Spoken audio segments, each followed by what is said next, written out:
So, what role does specialist academic language editing play in peer review and publication? Well, publishing your research is hard enough for the best of us, but what if your first language isn't English? Non-native speakers face huge problems in getting their work into shape for publishing. Some 65% of the world's English language research is published by non-Anglophone researchers.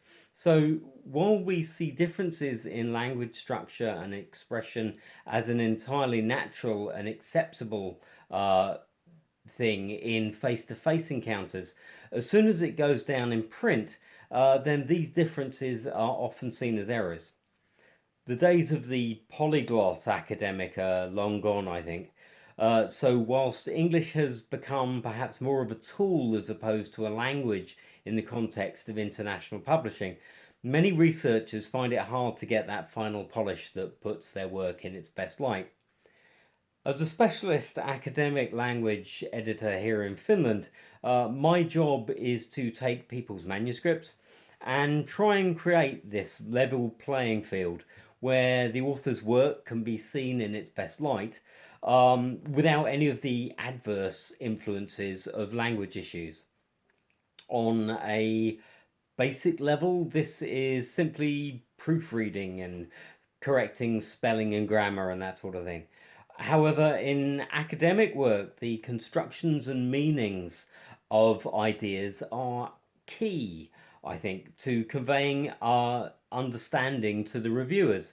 So, whilst most reviewers will overlook small language errors, after all, we all make typos, it's important that what the author actually means is conveyed by what they put down on paper.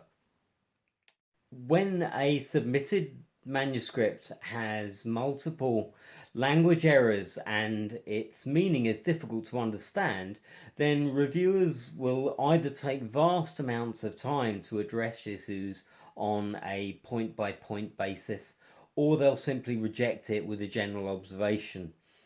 In their own language, English as a second or other language researchers are likely to be able to express themselves entirely fluently and also in a way that makes sense to their own language group. But when writing in a foreign language, as many people are compelled to do, it's a very hard thing to achieve. Reducing these barriers is something that not only supports the author, but it also helps to disseminate their work to where it can be used and appreciated.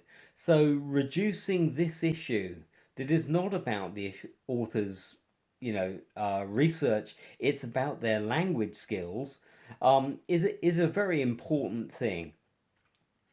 English language publishing shouldn't really be an us and them situation, but it should be more of a process that helps the world's researchers interact and communicate effectively. So, pre-submission editing is an important aspect for effective scientific communication and also for peer review quality if the reviewer is to understand what the author actually means.